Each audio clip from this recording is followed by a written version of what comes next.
وبرکاتہ۔ وعلیکم السلام۔ نحمده ونستعینه ونستغفره ونؤمن به ونتوکل علیہ ونعوذ باللہ من شرور انفسنا ومن سیئات اعمالنا من يهده الله فلا مضل له ومن يضلله فلا هادي له ونشهد أن لا إله إلا الله وحده لا شريك له ونشهد أن سيدنا ومولانا محمدا عبده ورسوله أما بعد أعوذ بالله من الشيطان الرجيم بسم الله الرحمن الرحيم ولا تقولوا لمن يقتل في سبيل الله أموات بل أحياء ولكن لا تشعرون آمنت بالله صدق الله مولانا العظيم وصدق رسوله النبي الكريم ونحن على ما قال من الشاهدين والشاكرين والحمد لله رب العالمين كما قال الله تبارك وتعالى في عظمة شان حبيبه إن الله وملائكته يصلون على النبي يا أيها الذين آمنوا صلوا عليه وسلموا تسليما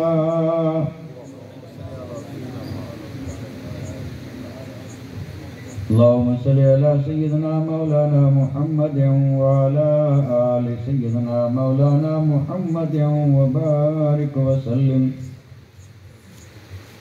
صلاة وسلاما عليك يا رسول الله صلاة وسلاما عليك يا حبيب الله۔ واجب الاحترام گرامی قدر ذی وقار علماء اعظام، محترم و مکرم سامعین کرام، عزت مآب خواتین اسلام،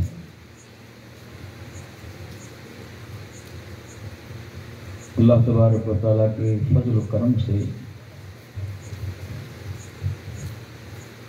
ہم اور آپ یہاں پر اس بابرکت نورانی اور عرفانی محفل میں شہداء کربلا اور بطور خاص سید الشہداء امام علی مقام کا ذکر سننے اور سنانے کے لیے حاضر ہوئے۔ اللہ تبارک و تعالیٰ اپنے حبیب کے صدقے میں ہم سب کی حاضری کو قبول فرمائے، اور اس ذکر خیر کو اللہ تبارک و تعالیٰ ہم سب کے لیے دونوں جہان کی سعادت مندی، نیک بختی اور نجات کا ذریعہ اور سبب بنائے، کیونکہ آپ حضرات پر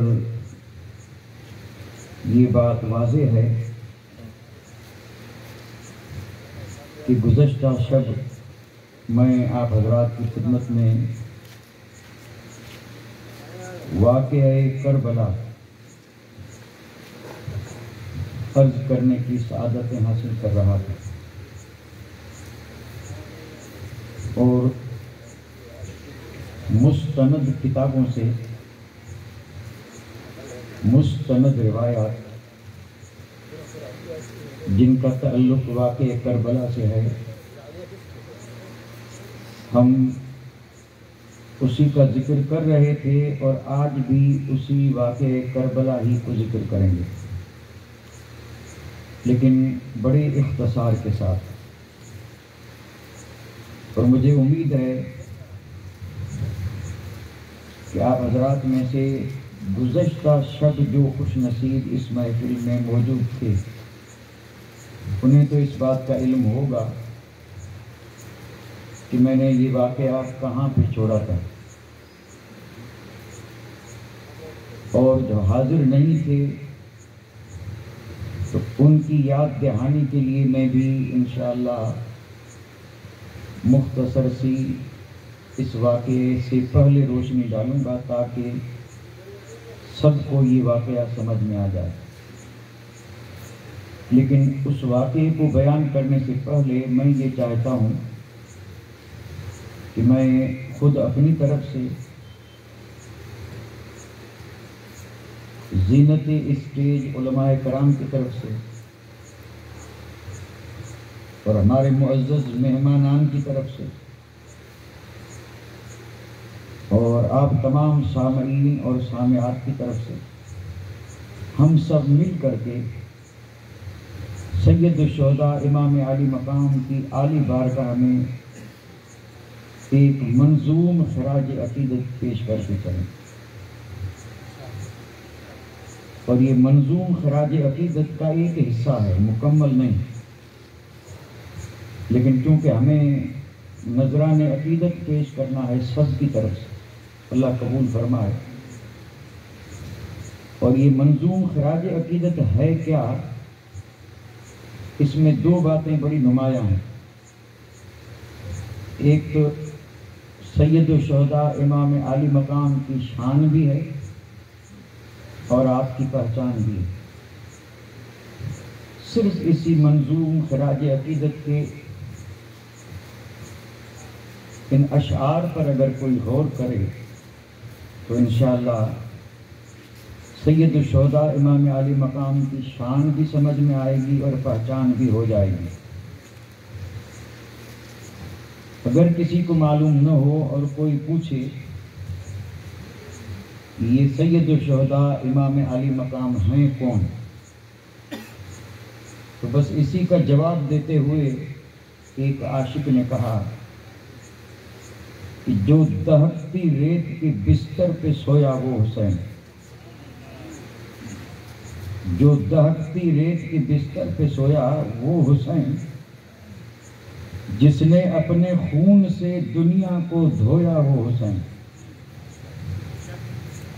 اور جو جواں بیٹے کی میت پر نہ رویا وہ حسین، اور جس نے سب کچھ کھو کے اور کچھ بھی نہ کھویا وہ حسین، جس نے سب کچھ کھو کے اور کچھ بھی نہ کھویا وہ حسین، مرتبہ اسلام کا جس نے دوبالا کر دیا، مرتبہ اسلام کا جس نے دوبالا کر دیا، اور خون نے جس کے دو عالم میں اجالا کر دیا، خون نے جس کے دو عالم میں اجالا کر دیا۔ یہ مسدس ہے اور اس کا ایک ایک بند ایک تقریر ہے، ایک ایک بند، یہ 6 بند ہو گئے جو میں نے عرض کیے، گویا کہ یہ 6 تقریریں ہیں۔ اللہ اللہ راکب دوش پیمبر وہ حسین، اللہ اللہ راکب دوش پیمبر وہ حسین، فاطمہ کا نور دیدہ جان حیدر وہ حسین، فاطمہ کا نور دیدہ جان حیدر وہ حسین، عظمت و اخلاص و قربانی کا پیکر وہ حسین، عظمت و اخلاص و قربانی کا پیکر وہ حسین، اور کربلا کے غازیوں کا میر لشکر وہ حسین، پرچم حق تا ابد جس کا سلامی ہو گیا، پرچم حق تا ابد جس کا سلامی ہو گیا، اور زندہ جاوید جس کا نام نامی ہو گیا، زندہ جاوید جس کا نام نامی ہو گیا، اور شیر کے مانند جو مقتل میں آیا وہ حسین، شیر کی مانند جو مقتل میں آیا وہ حسین، جو 72 زخم کھا کر مسکرایا وہ حسین، جو 72 زخم کھا کر مسکرایا وہ حسین، اور راہ حق میں جس نے اپنا سر کٹایا وہ حسین، راہ حق میں جس نے اپنا سر کٹایا وہ حسین، اور کربلا میں جس نے اپنا گھر لٹایا وہ حسین، زیر خنجر جس کا سجدہ عظمت اسلام ہے، زیر خنجر جس کا سجدہ عظمت اسلام ہے، اور جس کا ہر تیور رسول پاک کا پیغام ہے، جس کا ہر تیور رسول پاک کا پیغام ہے، اور دین کے خاطر تھی جس کی زندگانی وہ حسین، دین کے خاطر تھی جس کی زندگانی وہ حسین، اور کٹ گئی اسلام میں جس کی جوانی وہ حسین، کٹ گئی اسلام میں جس کی جوانی وہ حسین، اور خلد میں کی حق نے جس کی مہمانی وہ حسین، خلد میں کی حق نے جس کی مہمانی وہ حسین، اور مل گئی جسے حیات جاویدانی وہ حسین، مل گئی جسے حیات جاویدانی وہ حسین، نام نامی جس کا لوہے دہر پہ مرقوم ہے، نام نامی جس کا لوہے دہر پہ مرقوم ہے، از فرش تا عرش جس کی عظمتوں کی دھوم ہے، از فرش تا عرش جس کی عظمتوں کی دھوم ہے، قتل حسین اصل میں مرگ یزید ہے، اور اسلام زندہ ہوتا ہے ہر کربلا کے بعد، شاہ است حسین، پادشاہ است حسین، دین است حسین، دی پناہ است حسین، سرداد نداد دست در دست یزید، حقا کی بنا لا الہ ہست حسین،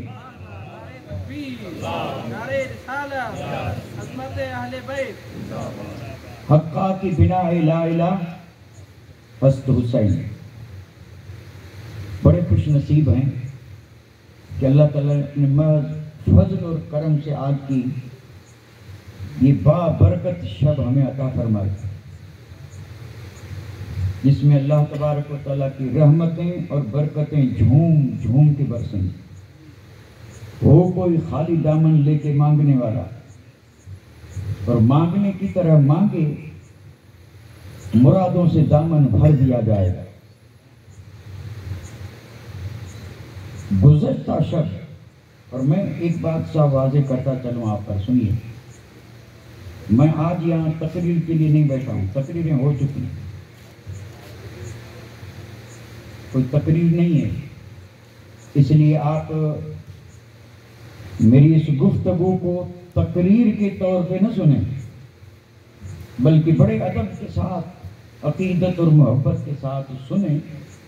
میں مستند واقعات جو میرے ضمیر میں ہے اور جو میری حیثیت ہے، اسی حساب سے میں یہ واقعہ آپ کی خدمت میں عرض کر رہا ہوں۔ آپ حضرات نے گزشتہ شب یہ سماعت فرمایا کہ کوفیوں نے بے وفائی کی،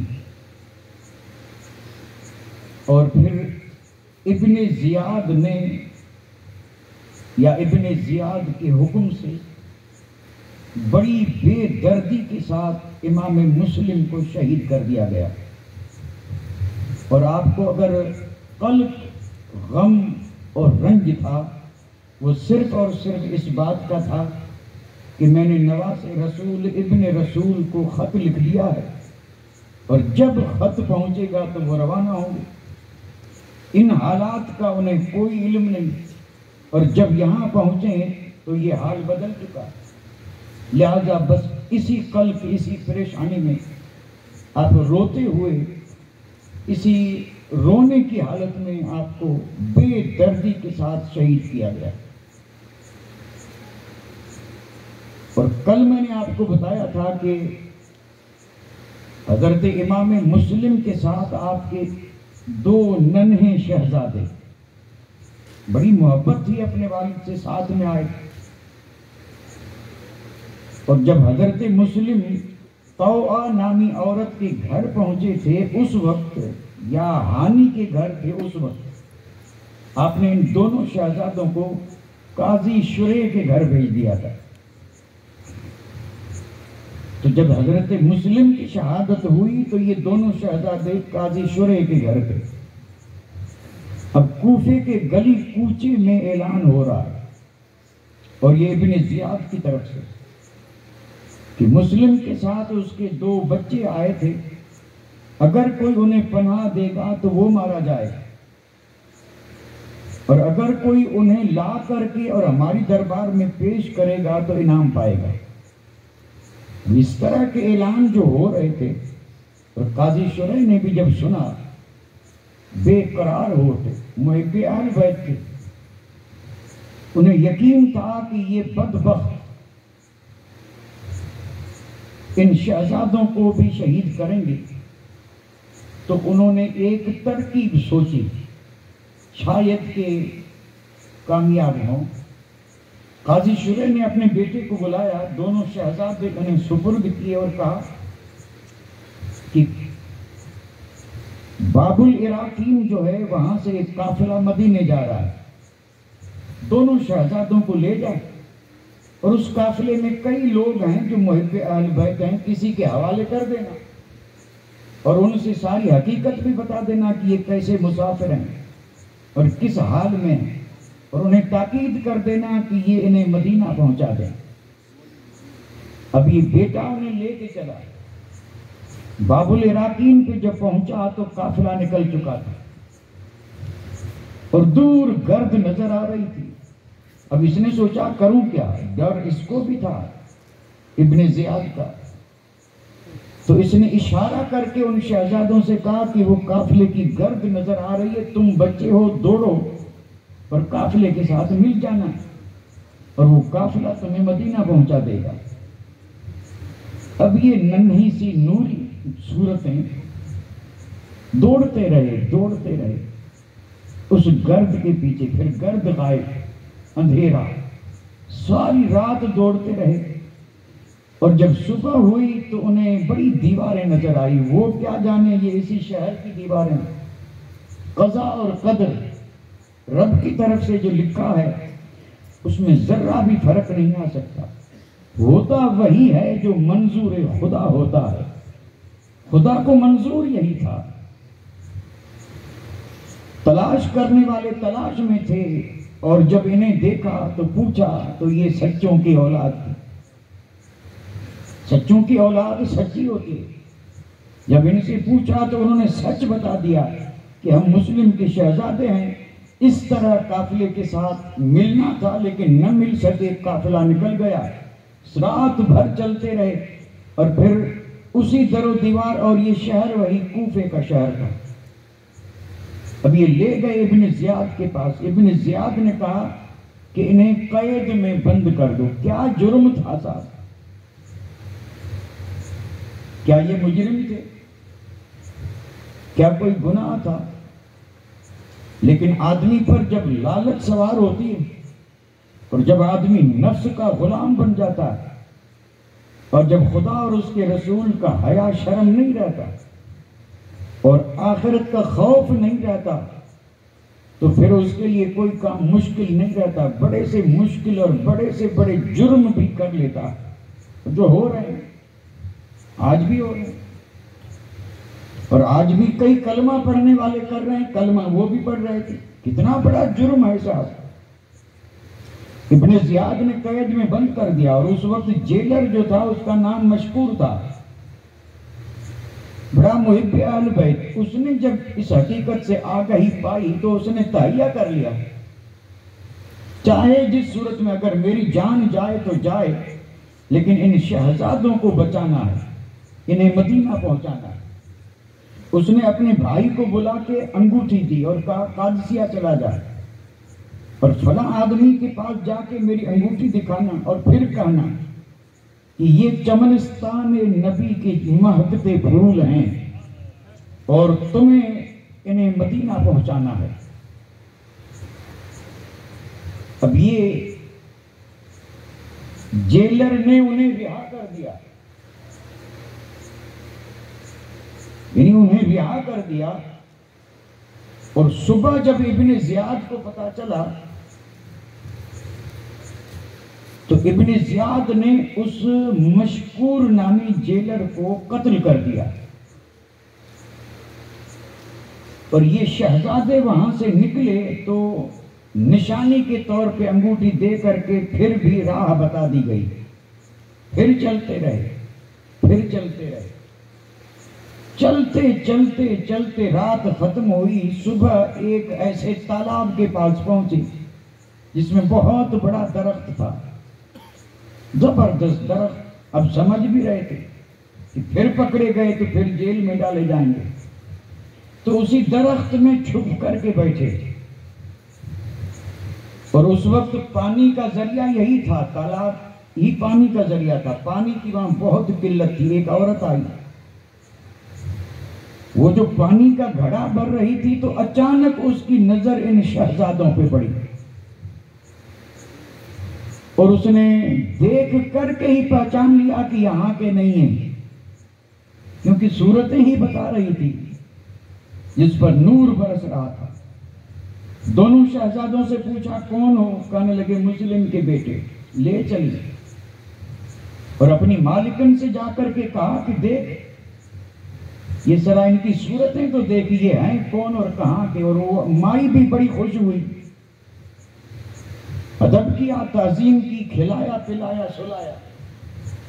رات میں جب رات ہوئی تو اس کا شوہر آیا، اور میرا تو وجدان گواہی دے رہا ہے سب کو نام یاد ہوگا، اس بدبخت کا نام حارث تھا، اس بھی خاتون جس نے ان دونوں شہزادوں کی عزت کی، کھلایا پلایا، کمرے میں الگ سلایا، اور یہ حارث آیا۔ اور یہ جب آیا تو بڑا تھکا سا اور بڑا مزمحل، تو عورت نے کہا کہ آج اس حال میں کیوں ہو؟ تو کہنے لگا کیا تجھے خبر نہیں؟ ابن زیاد نے اعلان کیا ہے کہ حضرت مسلم کے بچوں کو جو لائے گا انعام پائے گا۔ دن بھر میں پریشان، میری طرح کئی لوگ پریشان، میرا گھوڑا بھی اسی تگو دو میں مر گیا، بھوکا پیاسا تلاش کرتا رہا، اور مجھے وہ بچے نہیں ملے، ملتے تو اتنا انعام ملتا۔ یہ لالچ ہے، اللہ اس لالچ سے بچائے، یہ بڑی زبردست مضر چیز ہے، اس نے کئی ایک کو تباہ اور برباد کر دیا۔ اب اس نے کھانا کھایا، سویا، آدھی رات ہوئی، رونے کی آواز آئی۔ اب یہ رو کون رہا تھا؟ یہی شہزادے۔ اور کیوں رو رہے تھے؟ تو اس کی وجہ یہ لکھی ہے کہ خواب دیکھا بڑے نے، چھوٹے کو جگایا اور کہنے لگا کہ بھائی اٹھ، میں نے خواب دیکھا ہے، اور خواب میں میں نے مصطفیٰ جان رحمت کو دیکھا ہے، خواب میں میں نے اپنے والد محترم کو دیکھا ہے، مولا علی کو دیکھا ہے۔ اور جب والد وہاں پہنچے ہیں تو مصطفیٰ جان رحمت نے ابو حضور سے پوچھا کہ مسلم تم تو آ گئے اور بچوں کو ظالموں کے نرغے میں چھوڑ کے آئے۔ تو حضرت مسلم نے فرمایا یا رسول اللہ ابھی آ رہے ہیں۔ تو چھوٹا جو تھا اس نے کہا قسم اللہ کی میں نے بھی یہی خواب دیکھا۔ اب یہ دونوں وہی خواب اسی وقت دیکھ رہے ہیں، اور پھر ایک دوسرے سے لپٹ کر رو رہے تھے، رونے کی آواز اس نے سنی۔ تو عورت سے پوچھا کہ یہ رونے کی آواز کیسی؟ تو وہ کہنے لگی کہ پڑوسی کے بچے رو رہے ہیں۔ اس نے کہا نہیں، پڑوسی کے بچے نہیں، آواز گھر سے آ رہی ہے۔ اٹھا، اسی کمرے کا دروازہ کھولا اور اندر روشنی کی تو سبحان اللہ، نور کی پر نور دو تصویریں ہیں اور گلے مل کر کے زاروں قطار رو رہی ہیں. اور یہ گیا اور جا کر کے پوچھا کون ہو؟ تو میں نے پہلے کہہ دیا نا سچے ہر وقت سچ ہی بولتے ہیں. انہوں نے کہا مسلم کے بچے ہیں. اس بدبخت نے مارنا شروع کیا، پیٹنا شروع کیا، پھر مشکیں کسی یعنی زلفیں باہم باندھی اور پھر پیٹ کر کے سلا دیا. اور صبح اٹھا، خنجر اٹھایا، تلوار اٹھائی. بیوی نے بڑی کوششیں کی لیکن اس نے ایک نہ مانی. فرات کے کنارے پہ پہنچا اور جب اس نے تلوار قتل کے لیے نکالی تو بچوں نے کہا، منت سماجت کرتے کہا کہ تو قتل تو کر رہا ہے، لیکن بڑے نے کہا پہلے مجھے قتل کر، کیونکہ میں چھوٹے کا قتل ہونا دیکھنے کی ہمت نہیں پاتا. چھوٹے نے کہا پہلے مجھے قتل کر، کیونکہ میں دیکھ نہیں سکتا کہ میرا بڑا بھائی قتل ہو رہا ہے. لیکن شقاوت جب کسی پہ سوار ہوتی ہے، اللہ شقاوت سے بچائے. ہر مومن کو رب سعادت سے مالا مال کرے. اس بدبخت نے یعنی بیوی دوڑتی ہوئی پیچھے آئی، غلام بھی آیا، دھکا دیا، مارا، پیٹا، لیکن بیچاری اس عورت کی ایک بھی نہیں چلی. اور اس نے ان شہزادوں کو بے دردی سے نہر فرات کے کنارے قتل کیا، جسم پانی میں بہا دیے. اور پھر توبڑے میں دونوں سر رکھے لے کے آیا ابن زیاد کے پاس. ابن زیاد نے پوچھا اس میں کیا ہے؟ کہا تیرے دشمن کے سر. تو اس نے کہا میرے دشمن کون؟ کہا حضرت مسلم کے صاحبزادے. تو اس نے کہا بدبخت وہ میرے دشمن کہاں ہیں؟ میں نے تو یزید کو یہ خط لکھ دیا ہے کہ حضرت مسلم کے 2 شہزادے ہیں. اب اگر یزید نے یہ لکھا کہ دونوں کو زندہ بھیج دے اور تو نے میرے کہے بغیر اذن بغیر اپنی مرضی سے شہید کر دیا، اگر یزید نے مطالبہ کیا زندہ بھیج تو میں جواب کیا دوں گا؟ اسی وقت جلاد کو حکم دیا کہ اس کا انعام اس کا دنیا ہی میں مل جانا چاہیے. اور پھر اس بدبخت کو بے دردی سے جلاد نے قتل کر دیا. نہ خدا ہی ملا نہ وصال صنم.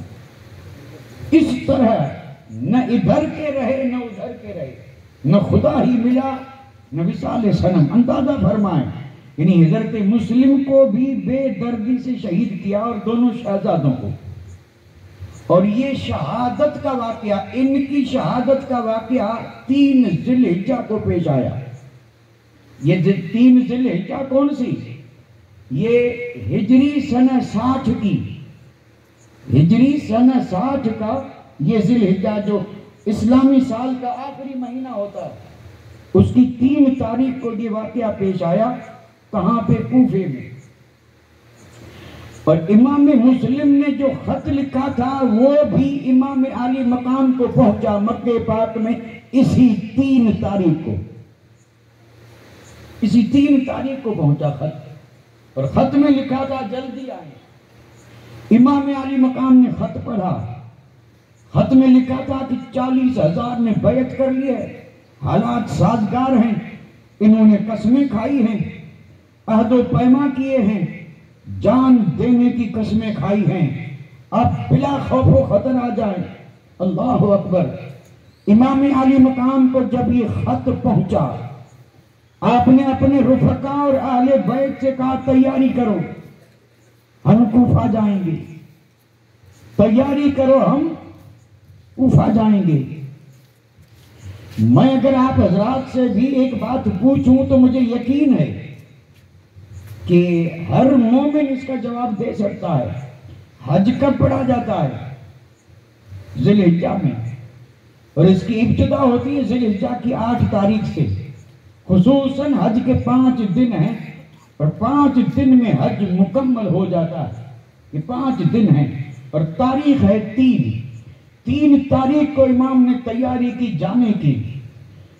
دنیا بھر کے مسلمان آئے ہوئے ہیں مکہ پاک میں حج پڑھنے. آج کا دور نہیں تھا، وہ دور بھی کیا دور تھا. اور اس وقت کے ایمان والے بھی کیسے تھے، کیسے عشق و محبت کے پیکر تھے.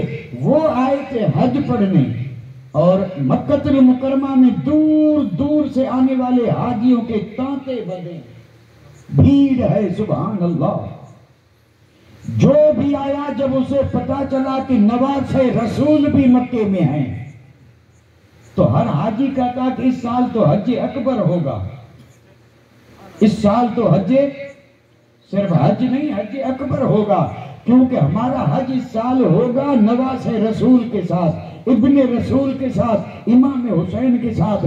سب کو بڑی خوشی ہوتی تھی کہ الحمدللہ یہ نصیب کی بات ہے کہ اتفاقاً سید امام عالی مقام آئے ہوئے ہیں اور ان کی معیت میں ان کے ساتھ حج ادا ہوگا تو یقیناً قبول ہوگا، اور قبول ہی نہیں بلکہ مبرور مقبول حج ہوگا۔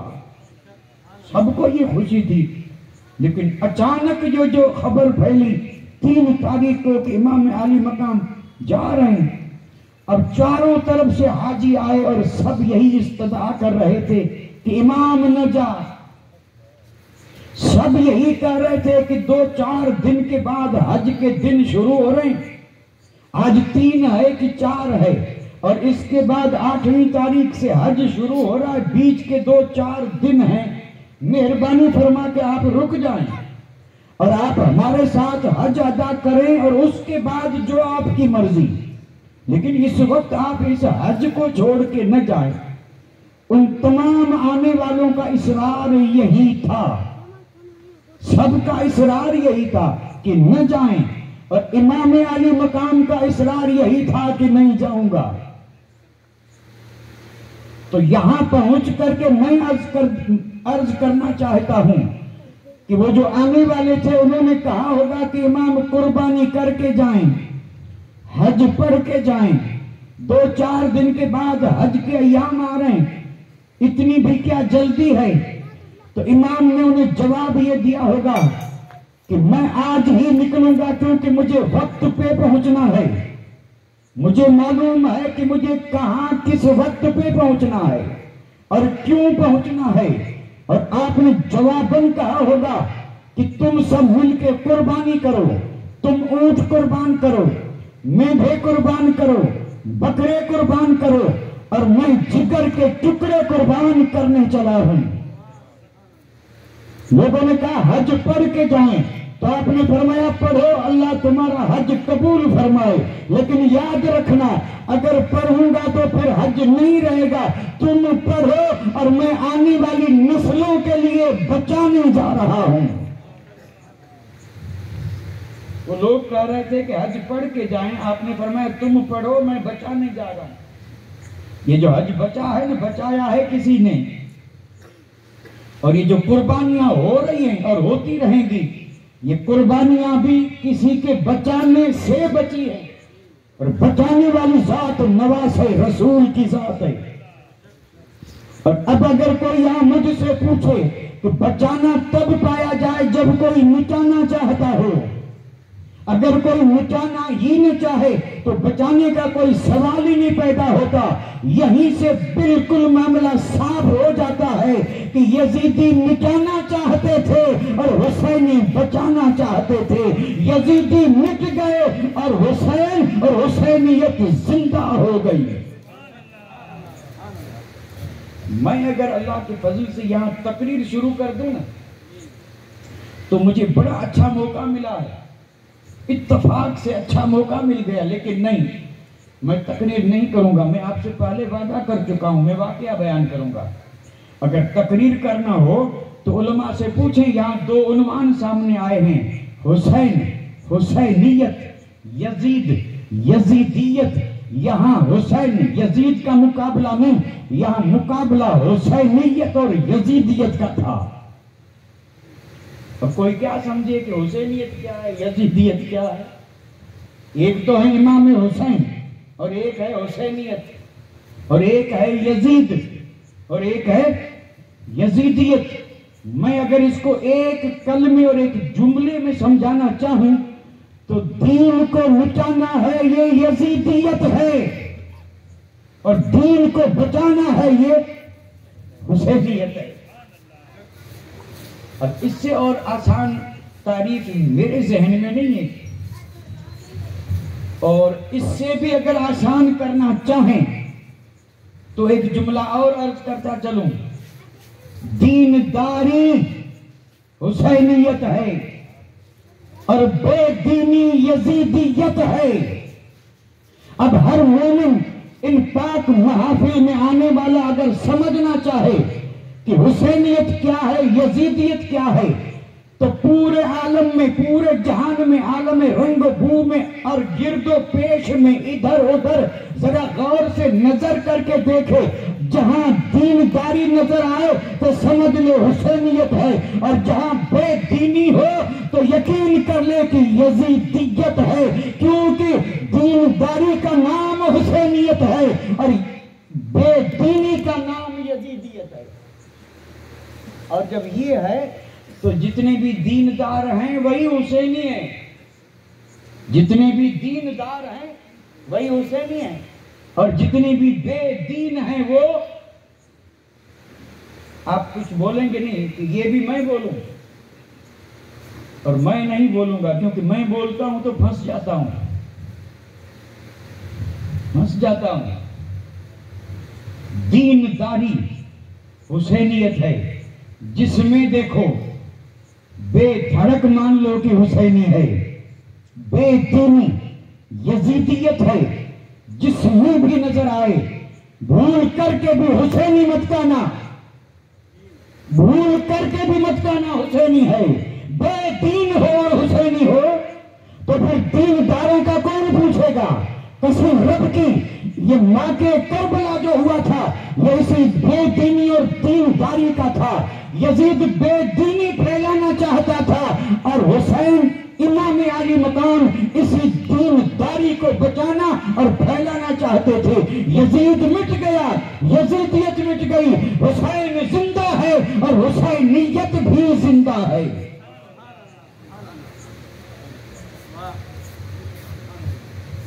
تو سب نے یہی کہا تھا نہ جائیں، لیکن 3 ذی الحجہ کو امام علی مقام کا نوری قافلہ مکے سے نکلا، اللہ کے گھر سے، وہ پاک گھر جہاں انوار اور تجلیات 24 گھنٹے برستے رہتے ہیں۔ اس پاک گھر کو چھوڑنا کوئی آسان کام نہیں ہے، اللہ کا گھر ہے، حج کا موسم ہے، 4 بانگ عالم سے آئے ہوئے مصطفیٰ کے دیوانے ہیں، ان کی آرزویں ہیں، استدعا ہے، لیکن انہیں کیا خبر کہ امام کس مقصد سے جا رہے ہیں، مقصد سے بے خبر تھے، اس لیے روک رہے تھے، اور امام علی مقام پر مقصد واضح تھا کہ اگر آج نہ نکلا تو وقت پہ نہیں پہنچوں گا، اور وقت پہ نہیں پہنچوں گا تو مقصد حل نہیں ہوگا۔ امام کو تو محرم کی 2 تاریخ کو کربلا میں پہنچنا تھا، اس لیے نکلے۔ 82 نفوس قدسیہ، اس پر مشتمل قافلہ، جس میں شہزادگان بھی ہیں، شہزادیاں بھی ہیں، بچے بھی ہیں، بیمار بھی ہیں، جانسار بھی ہیں، 82۔ کچھ نادان یہ کہتے ہیں کہ جنگ تھی، جنگ اور کس کی؟ تو کہتے ہیں 2 شہزادوں کی جنگ تھی۔ آج بھی اس نظریے کے لوگ موجود ہیں، کتنے بے وقوف ہیں۔ جنگ پر کوئی عورتوں کو لے کے جائے گا، جنگ پر کوئی شیر خار بچوں کو لے جائے گا، اور جنگ پر جانے والا 82 لے کے جائے گا۔ اگر امام جنگ پہ جاتے تو موقع اچھا تھا، وہ جو دور دراز سے حج پڑھنے مصطفیٰ کے غلام آئے تھے، اگر نواز رسول ان سے کہتے کہ یزید مجھ سے جنگ کرنا چاہتا ہے، حج آئندہ پڑھ لینا، چلو امام کے ساتھ، تو امام گواہی دیتا ہے کہ حج کوئی نہ پڑھتا، یہ سب آئے ہوئے امام کے لشکر میں چل پڑتے۔ تو آپ جنگ کے لیے نہیں جا رہے تھے۔ اور جب یہ قافلہ مکے سے نکلا، کچھ منزلوں پہ پہنچا تو پیچھے آپ کے بھانجے آئے تھے، سیدہ طیبہ حضرت زینب کے شہزادے، حضرت عبداللہ بن جعفر طیار کے شہزادے، اور انہوں نے آ کر کے کہا مامو جان رک جائیں، ابا حضور آ رہے ہیں۔ حضرت عبداللہ بن جعفر طیار گورنر مکہ کے پاس گئے تھے، اور گورنر مکہ سے امان لکھوائی تھی کہ امام حسین مکے میں رہیں، امن سے رہیں، امان لکھ دے۔ تو اللہ اکبر، آپ اندازہ بھریں، وہ جو گورنر مکہ تھا اس نے لکھا نہیں تھا، سادہ پیمپلیٹ اور کاغذ جو تھا وہ حضرت عبداللہ کو تھما کے کہا کہ جو لکھنا ہے لکھ، مہر میں لگا دوں گا۔ اب ایسا بھی کوئی امان نامہ، انہوں نے یہ امان نامہ لکھا، مہر لگائی کہ آپ واپس آئیں، مکے میں آپ سے کوئی تعرض نہیں کرے گا، جب تک آپ رہیں، امن سے رہیں، آپ سے کوئی مطالبہ بھی نہیں ہوگا، آگے نہ جائیں۔ حضرت عبداللہ بن جعفر الطیار وہ امان نامہ لے کے تیزی کے ساتھ چلے اور امام علی مقام کی بارگاہ میں پہنچے، امان نامہ دکھایا اور کہا مہربانی آپ نہ جائیں۔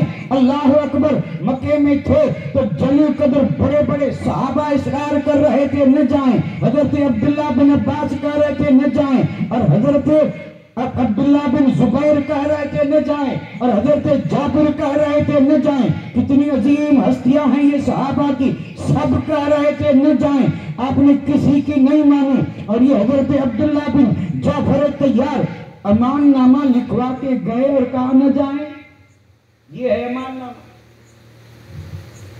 جب اتنا اصرار بڑھا تو آپ نے ان سے کہا کہ بھائی میں نے خواب دیکھا ہے، اور خواب میں مجھے نانا جان کا دیدار ہوا ہے، اور میرے آقا نے مجھے اس خواب میں ایک حکم دیا ہے، میں اس حکم پہ عمل کروں گا، حالات چاہے میرے حق میں ہوں یا میرے حق میں نہ ہوں۔ آپ نے حضرت عبداللہ بن جعفر الطیار سے کہا کہ مجھے حکم ملا ہے، اور حکم بھی کس کا؟ حکم اس ذات کا کہ اگر سورج کو حکم دیں مجال نہیں کہ نہ مانے، اگر چاند کو حکم دیں تو مجال نہیں کہ چاند نہ مانے، اگر درختوں کو حکم دیں تو جیسے آدمی چلتا ہے ویسے درخت چل کر کے آئیں، اور اگر دشمن کی مٹھی میں پتھر حکم دیں تو پتھر کلمہ پڑھیں۔ یہ رب کے محبوب ہیں اور ان کے حکم کا یہ عالم ہے، ذرہ ذرہ حکم رد کرنے کی ہمت نہیں رکھتا نا۔ ایک سوال آیا ہے بہت بڑا، کسی میں ہمت ہی نہیں کہ مصطفیٰ کے حکم کو نہ مانے، جس کو آپ نے حکم دیا سب نے مانا، اور ہم نے شاید یہ میری آواز آپ تک نہ پہنچی ہو، پھر پہنچا دوں۔ چاند نے مانا، سورج نے مانا، درخت نے مانا، پتھر نے مانا، شجر و حجر نے مانا، اور اس پر میری زبان پہ اتفاقاً یہ جملہ آ گیا، اور وہ یہ ہے کہ ہم نے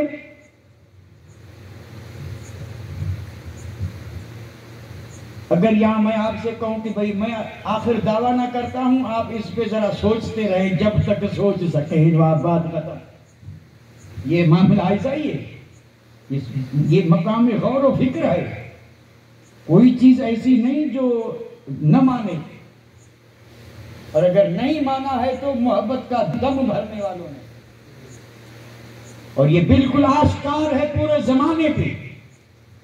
اس لیے ایسی محفلوں میں آئیں جہاں دعائیں قبول ہوتی ہیں تو وہاں اپنی جائز مرادیں مانگیں، لیکن اس کے ساتھ یہ بھی مانگیں کہ یا رب تیرے محبوب کی سچی محبت دے دے، مصطفیٰ کی سچی الفت دے دے، امام علی مقام اور کربلا کے شہیدوں کی شہادت کا واسطہ مولا کریم تو ہمیں اپنے محبوب کی اطاعت دے دے۔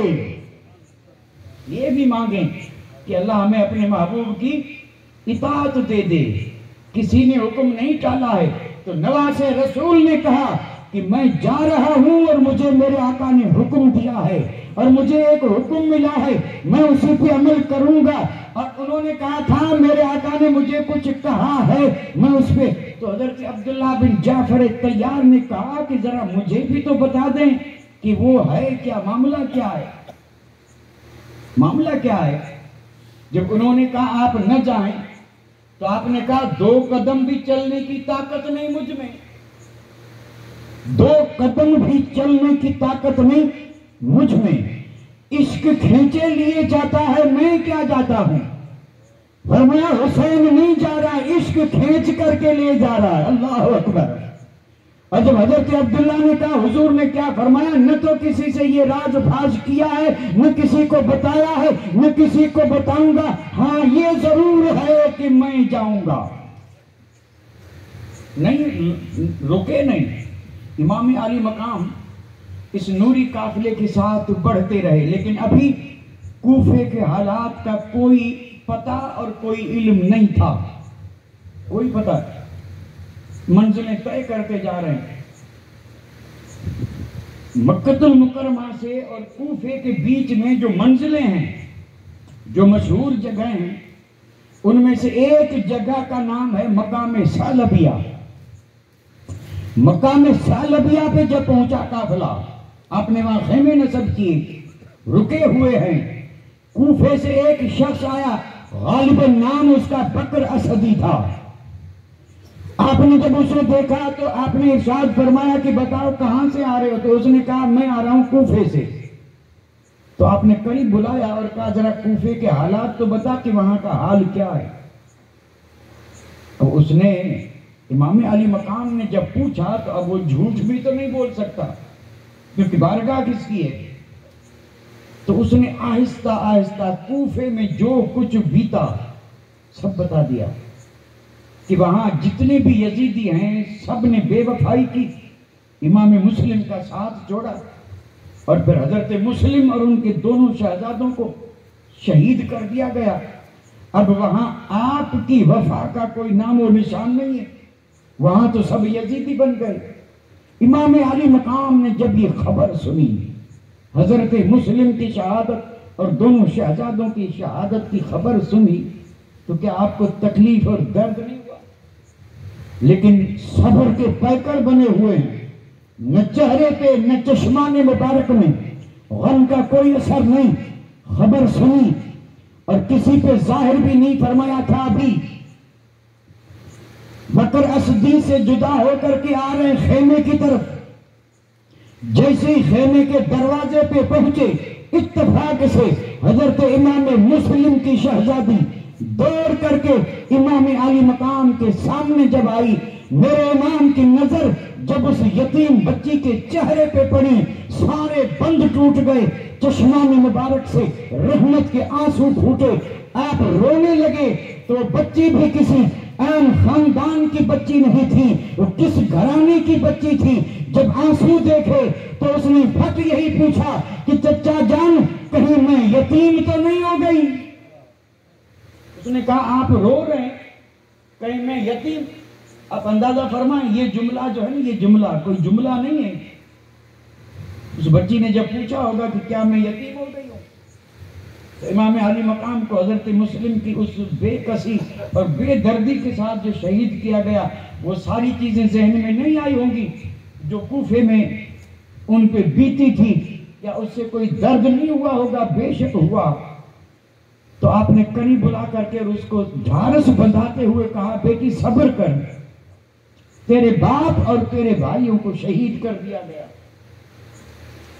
اب جب آہستہ آہستہ یہ خبر خیمے میں پہنچی، مردوں میں پہنچی، تو امام مسلم کے بھائی بھی تھے، انہوں نے جوش میں آ کے کہا اب تو کسی صورت میں واپس نہیں جائیں گے، اب تو ہم ان بدبختوں سے اپنے بھائی کے خون کا بدلہ لیں گے، اب بڑھے چلو۔ پھر یہ قافلہ آگے بڑھا، منزلیں طے کرتے کرتے کوہ ذی حشم، اختصار کروں، اختصار اب ضروری ہو گیا ہے، اختصار تو سمجھ رہے ہیں۔ یہ قافلہ جب پہنچا کوفے سے 2 منزل دور، اب کوفہ 2 منزل دور ہے، وہاں پر امام علی مقام نے اس پورے نورانی قافلے کو ٹھہرنے کا حکم دیا، کیونکہ وہاں میٹھے پانی کا چشمہ بھی تھا جس پہ آپ کا قبضہ۔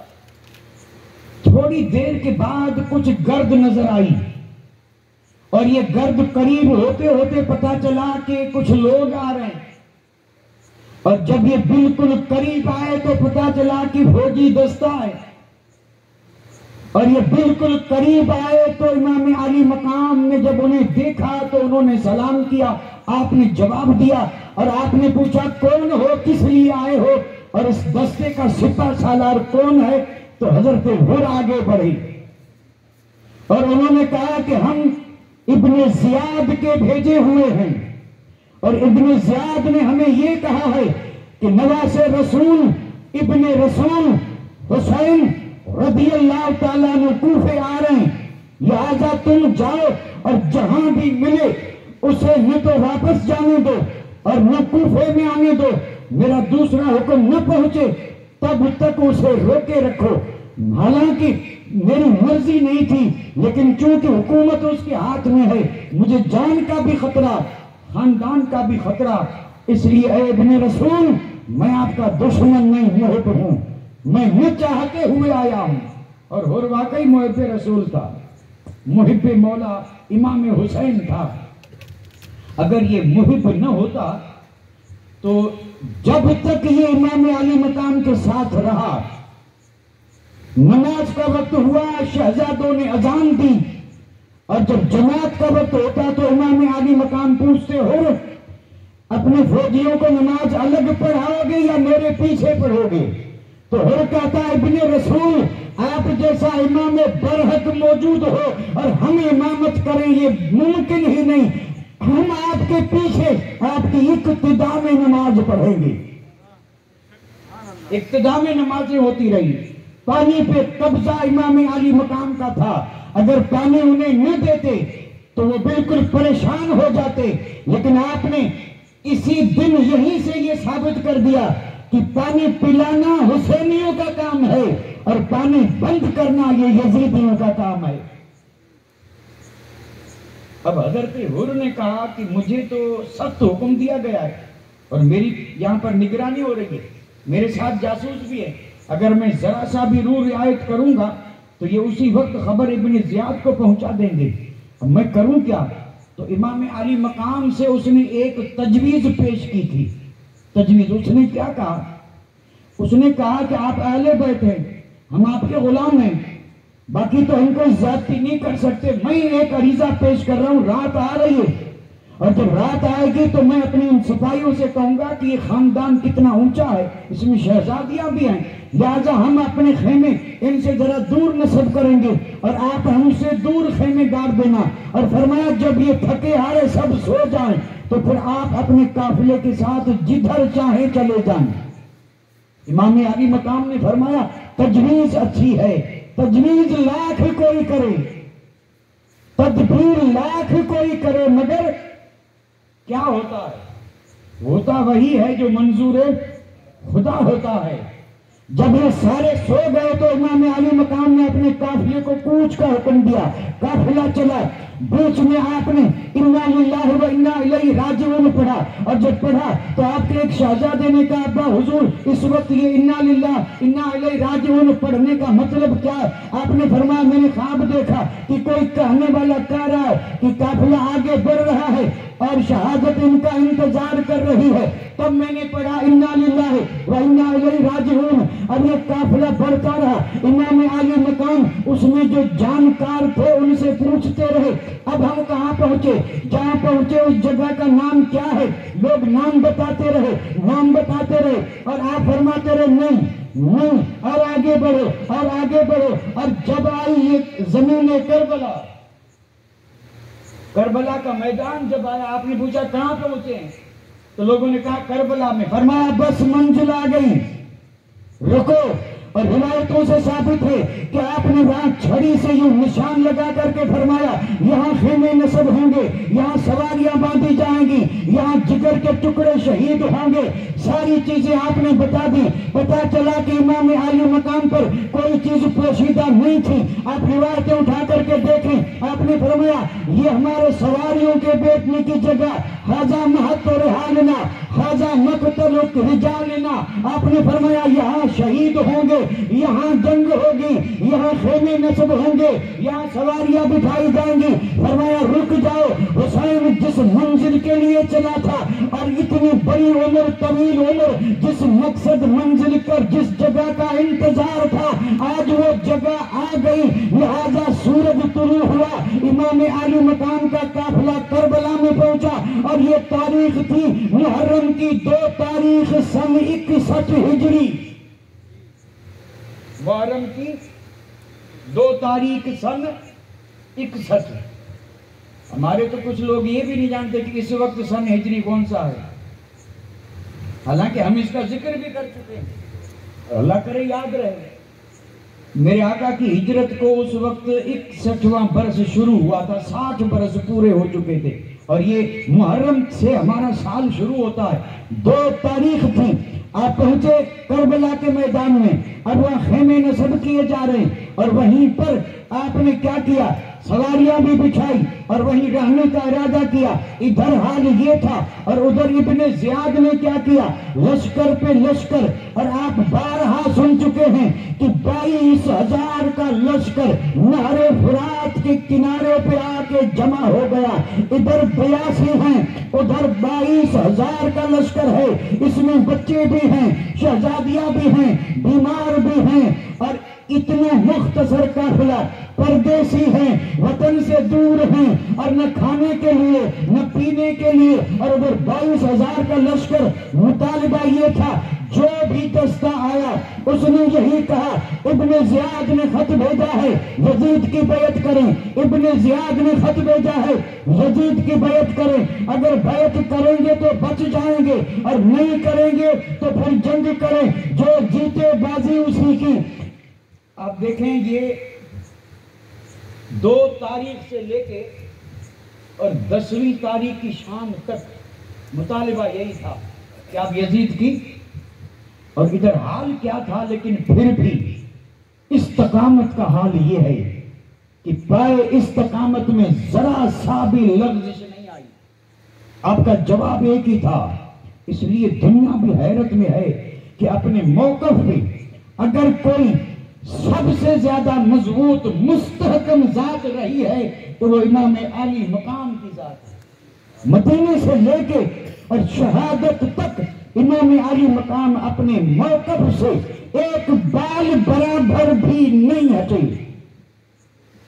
مصیبتیں اتنی تھی، پہاڑ ہوتا تو ہٹ جاتا، لیکن امام عالی مقام نہیں ہٹے، اور جواب آپ کا یہی تھا۔ اس لیے تو میں نے جو بند پڑھا تھا نا خواجہ اجمیری کا، شاہ است حسین، پادشاہ است حسین، دین است حسین، دین پناہ است حسین، سرداد، اس پوری فارسی ہے، اور اگر میں اس کا ترجمہ کرنے جاؤں تو بات تو ویسے بھی بہت بڑی ہے، سمیٹنا مشکل ہے، لیکن اس کو اگر بیت کا ترجمہ کروں تو اور زیادہ پڑے گی، اور زیادہ پڑے گی۔ شاہ است حسین، پادشاہ است حسین، دین است حسین، دین پناہ است حسین، سرداد، یعنی سر تو دے دیا، نہ داد دست در دست یزید، سر دیا، لیکن یزید کے ہاتھ میں پاک ہاتھ نہیں دیا، کیونکہ یہ ہاتھ پاک تھا اور وہ ہاتھ پلید تھا، ہاتھ نہیں دیا۔ ہاتھ دیتے تو دین مٹ جاتا، سر دیا تو دین بچ گیا، اس لیے کہ اسی سے بچ سکتا تھا، بچا لیا۔ مطالبہ ہوتا رہا، مطالبہ۔ اب یہاں تھوڑی دیر کے لیے ذرا سنبھل کر کے بیٹھے، بڑی اہم بات عرض کرنے جا رہا ہوں اس واقعے کی، اور آگے بھی اختصار کروں گا، گھبرائیں نہیں، ذرا سا گھبرانے کی ضرورت نہیں ہے، ذرا مطمئن ہو کے بیٹھیں۔ آج کا دن جو ہم سے الوداع ہوا، یہ کون سی تاریخ تھی؟ 9 محرم، اور یہ شب ہے 10ویں کی شب، شب عاشور، 10ویں کی رات چل رہی ہے۔ آج کی عصر جو تھی وہ 9ویں تاریخ کی عصر تھی۔ ذرا سا آنکھ بند کر کے کربلا کے میدان میں لے چلوں، یہ آج کے محرم کی بات نہیں، اس 9 تاریخ کی بات نہیں، سن 61 ہجری کے محرم کی 9 تاریخ ہے، جمعرات کا دن ہے۔ امام عالی مقام نے عصر پڑھا لی، اور عصر پڑھا کر کے خیمے کے دروازے پہ بیٹھے ہیں، اور دروازے پہ بیٹھنے کا انداز ایسا تھا کہ جب عشق والے سنتے ہیں تو پھر عشق والے جھوم بھی جاتے ہیں، اور عشق والے ریزہ ریزہ بھی ہو جاتے ہیں۔ سید الشہداء امام عالی مقام عصر کی نماز پڑھی، اور پھر تلوار کا قبضہ مٹھی میں پکڑا، اور مٹھی میں پکڑ کر کے تلوار کی نوک کربلا کے ریگزار، تپتے ہوئے ریگزار کربلا کی اس زمین پہ تلوار کی نوک گاڑی اور یہ مقدس پیشانی جسے مصطفیٰ نے چوما، جسے مولا علی نے چوما، جسے زہرا پاک نے چوما، امام علی مقام نے یہ پیشانی اس تلوار کے قبضے پہ رکھی، آنکھیں بند ہیں۔ اب کوئی نہیں بتا سکتا کہ اس وقت حسین کا جسم تو جہاں ہے لیکن امام خود کہاں ہے، کوئی خبر نہیں۔ اس کو کہتے ہیں بے خودی، اسی کو کہتے ہیں بے خودی۔ اس حال میں بیٹھے ہیں، اس حال میں اچانک یزیدیوں نے نکارہ بجایا، اور یہ نکارہ بجانا اعلان جنگ، نکارہ اعلان جنگ۔ یزیدیوں نے جب نکارہ بجایا تو سیدہ زینب نکارہ سن کے خیمے کے دروازے پہ آئی اور آ کر کے دیکھا کہ بھائی تو بیٹھے ہیں لیکن نکارہ نہیں سنا۔ نکارہ کیونکہ وہ بے خودی کا عالم تھا، وہ یہاں ہوں تو نکارہ سنے نا، یہ تو مدینے میں تھے، یہ تو در رسول پہ تھے۔ یہ ہمارا ایمان اور عقیدہ محبت کہہ رہی ہے۔ حضرت زینب نے دیکھا کہ بھائی کو خبر نہیں تو آہستہ سے کندھے پہ ہاتھ رکھتے ہوئے اور اس حال سے نکالنے کی کوشش کی۔ امام نے ہاتھ کھولی، دیکھا بہن کیا ماجرا ہے؟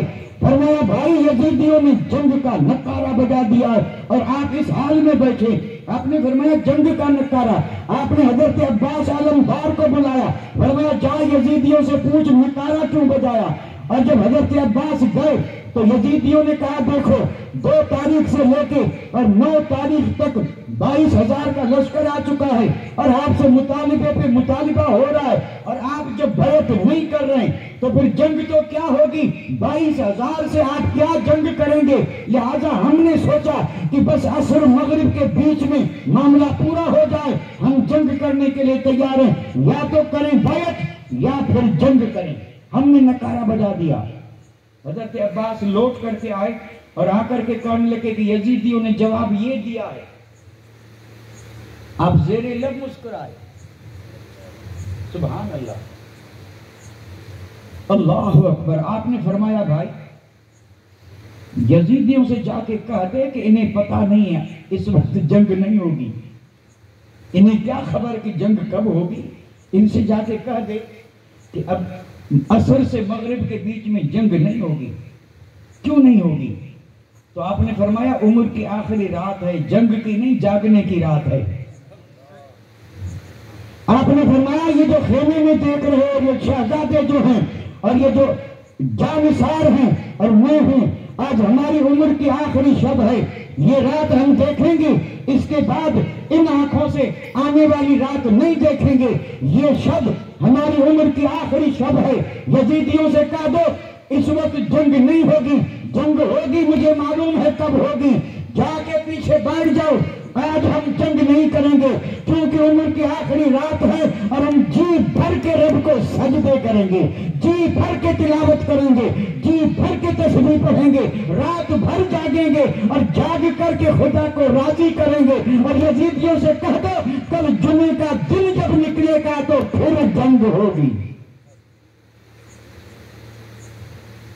یہ جملے ذرا میں نے زور دے کر کے اس لیے کہے ہیں کہ امام علی مقام نے یزیدیوں سے کہا کہ یہ رات رب کی عبادت کی رات ہے۔ یہ کون کہہ رہے ہیں؟ یہ امام علی مقام کہہ رہے ہیں کہ یہ یعنی 10ویں کی شب جو ابھی یہ ہمارے چل رہی ہے، اللہ اکبر، اور الحمدللہ ہم ابھی عبادت ہی میں ہیں، اللہ کے فضل و کرم سے جہاں جب تک بیٹھے رہیں گے گویا کہ عبادت میں ہیں، اللہ کے ذکر میں ہیں، اللہ کے رسول کے ذکر میں ہے۔ یہ ذکر رب کے ذکر سے جدا نہیں ہے بلکہ یہ خدا ہی کا ذکر ہے، مصطفیٰ کا ذکر ہے جس میں ہم بیٹھے ہیں اور یہ بندگی ہو رہی ہے، اللہ قبول فرمائے۔ تو میں عرض کر رہا تھا امام علی مقام نے کہا یہ شب عاشور ہماری زندگی اور ہمارے عمر کی آخری شب ہے، اس میں ہم سجدے کریں گے، تلاوت کریں گے، تسبیح پڑھیں گے، تحلیل پڑھیں گے، تکبیر پڑھیں گے، درود پڑھیں گے، جاگیں گے، جاگ کر کے رب کو یاد کریں گے۔ یہ کون کہہ رہا ہے؟ یہ امام عالی مقام فرما رہے ہیں۔ تو اس سے ثابت کیا ہوا؟ یہ جو کربلا کا واقعہ ہوا تھا نا، اس کربلا میں یہ رات کیسے گزری تھی، یہ کربلا میں یہ رات کیسے گزری تھی، یہ تو سمجھ میں آ گیا خود امام علی مقام کے فرمان سے کہ ہم رب کی یاد میں یہ ساری رات بسر کریں گے، کیونکہ عمر کی آخری رات ہے اور پھر کل تو قربانیاں پیش کرنی ہے، لہذا جنگ کل ہوگی، اب نہیں ہوگی۔ تو امام علی مقام نے یہ رات، اور شہزادوں نے، جانثاروں نے اور شہزادیوں نے یہ رات بسر کی کس میں؟ بندگی میں۔ اور آج ماننے والوں کی رات کس میں بسر ہو رہی ہے؟ تھوڑا سا موازنہ کر کے دیکھ لیں۔ جو ماننے والے، محبت کرنے والے، اللہ محبت سلامت رکھے، اور ہر سال یہ رات آتی ہے، آج بھی آئی ہے، ذرا دیکھ لیں کہ ان کی یہ رات کیسے بیت رہی ہے۔ جیسے حسین امام علی مقام کی اور آپ کے رفقا کی بیتی تھی، کیا ویسے بیت رہی ہے یا کسی دوسرے طریقے پہ؟ اب یہ آپ جانیں، میں کچھ نہیں جانتا کس طریقے پہ بیت رہی ہے، ہر آدمی اچھی طرح سمجھ سکتا ہے۔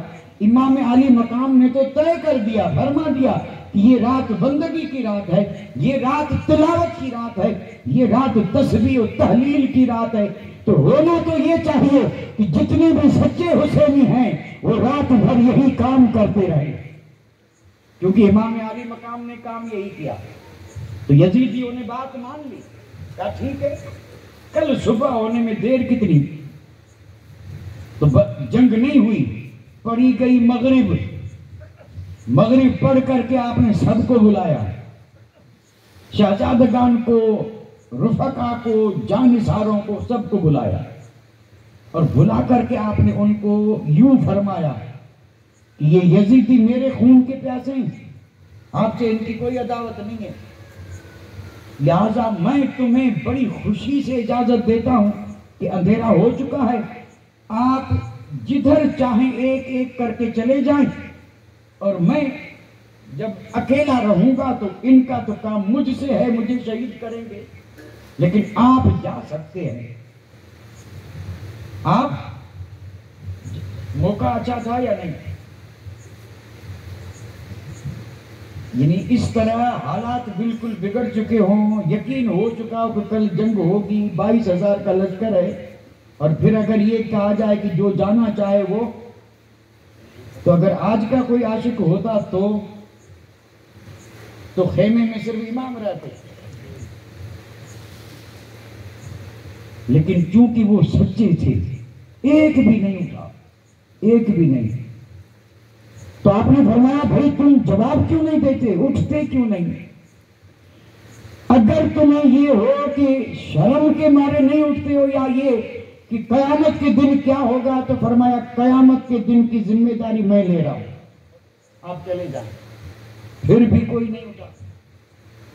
پھر آپ نے سوچا کہ یہ ایک دوسرے کو دیکھ رہے ہیں، شرم کی وجہ سے نہیں اٹھ رہے ہیں، تو آپ نے خادم سے کہا چراغ گل کر دے، اس نے چراغ بجھا دیا، کافی دیر اندھیرا رہا، پھر آپ نے دیکھا کہ چراغ جلا، چراغ جلایا تو جو جہاں تھا وہیں بیٹھا، جو جہاں تھا وہیں بیٹھا، ایک بھی نہیں ہلا۔ آپ نے فرمایا گئے کیوں نہیں؟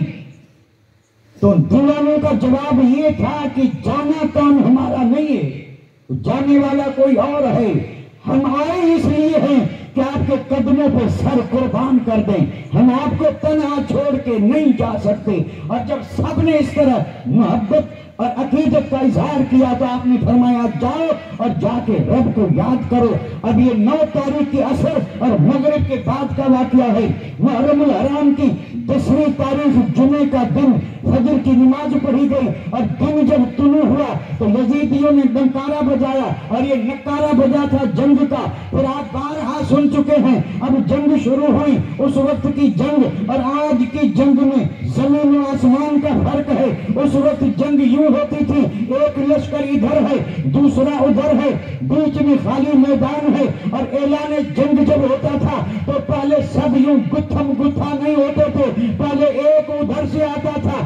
ادھر سے آتا تھا وہ دونوں مقابلہ کرتے تھے اور جو جیت جاتا پھر وہ تلوار ہلا کے کہتا کہ بھیجو کسی دوسرے کو. یہ انفرادی جنگ ہے. اور انفرادی جنگ ہوتے ہوتے جب اس طرح انفرادی جنگ کرنے والے نہ رہتے تو پھر اجتماعی جنگ ہوتی تھی. بہادری کے جوہر دکھائے جاتے تھے. آپ اندازہ فرمائیں ادھر تعداد کتنی 72 ادھر 22,000. جنگ شروع ہو چکی اور پھر ہوا کیا؟ ایک ادھر سے نکلا ایک ادھر سے.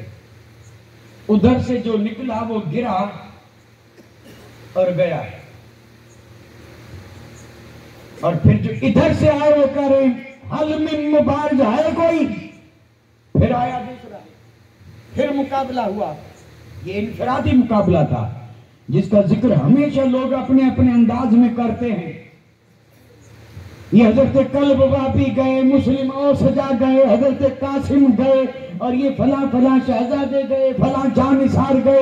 ادھر سے وہ آیا, پھر تلواریں چلی, پھر نیزے چلے, پھر بازو کٹے, پھر کوئی گرا, کسی نے کسی کو پکارا.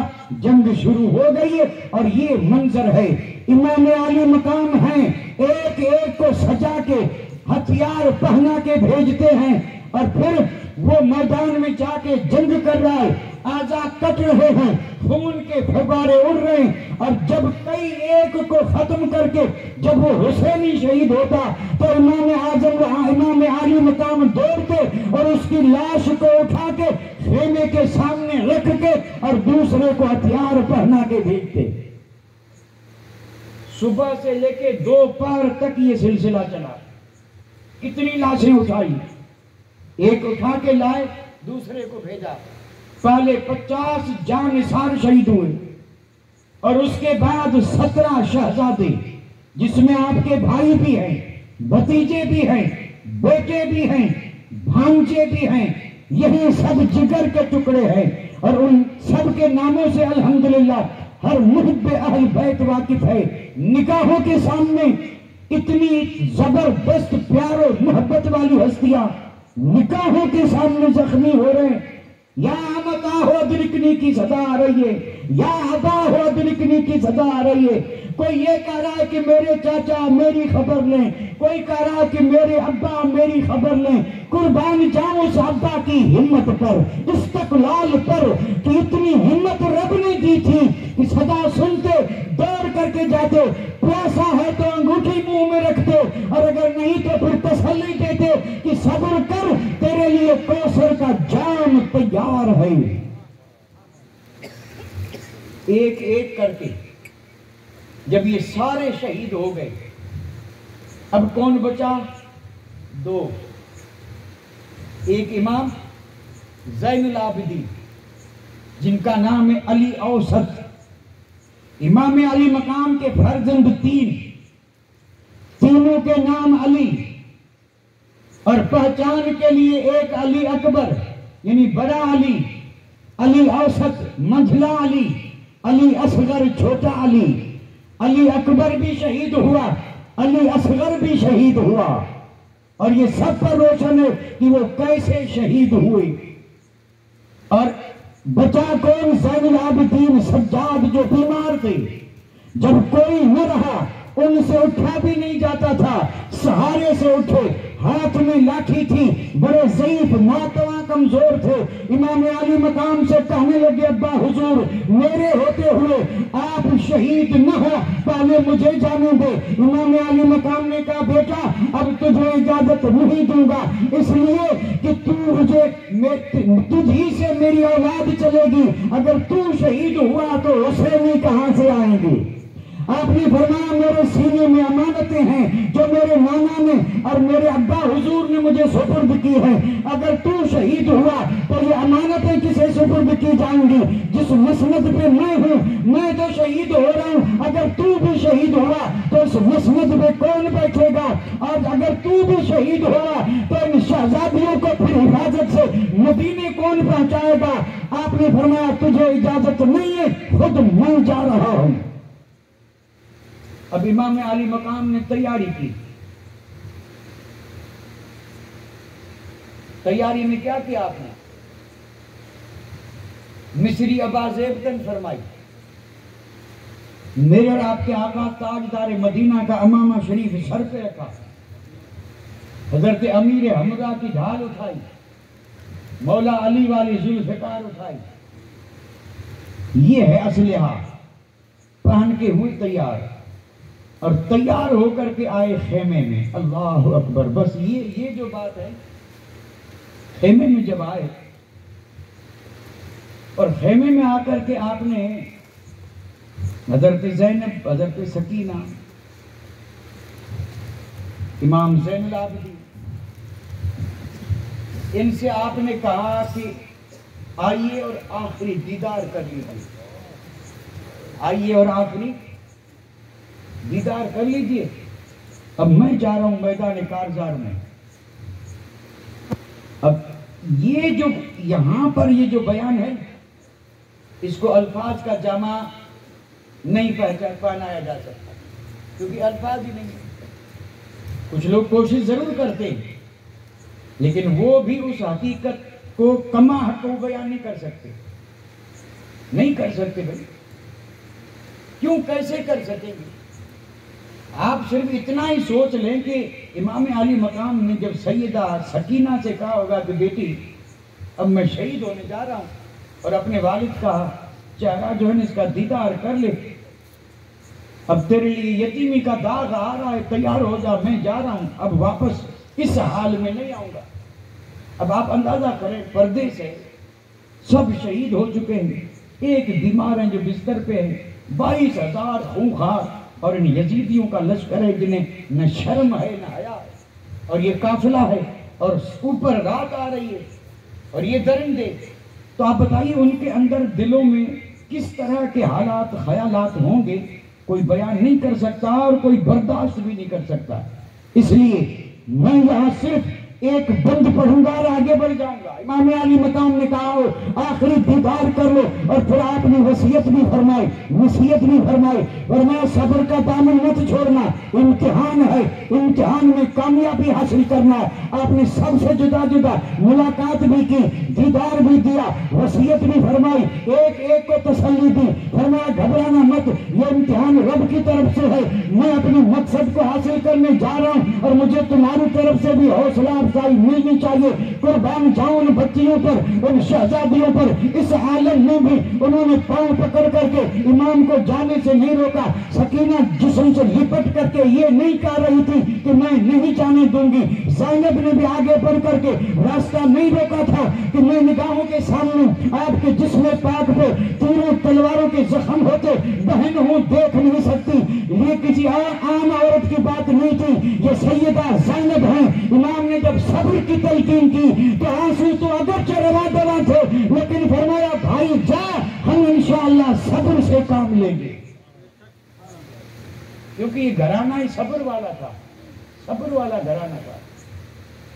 امام علی مقام جب پہنچے میدان کارزار میں، آپ نے خطبہ پڑھا، اپنی پہچان دی، تاکہ کل کوئی یہ نہ کہے کہ ہم نے پہچانا نہیں تھا۔ آپ نے پوری پہچان کروائی کہ میں کون ہوں اور میری شان کیا ہے، مجھے پہچانو۔ اور جب آپ نے مکمل پہچان کروا لی اور انہوں نے کوئی اثر نہ لیا، تب آپ نے فرمایا اب جو پہلوان ہو اس کو بھیجو۔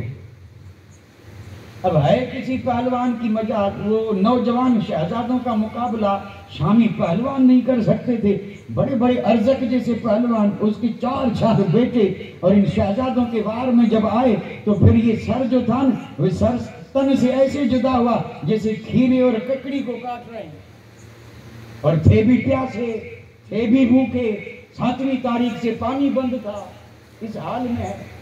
لیکن باوجود اس کے ان یزیدیوں پہ خوف اتنا تھا کہ جو بھی میدان میں آتا ڈر جاتے، اور اب تو کون آئے ہیں، اب آیا کون ہے، اللہ اکبر، جن کی رگوں میں مولا علی مشکل کشا کا خون گردش کر رہا ہے۔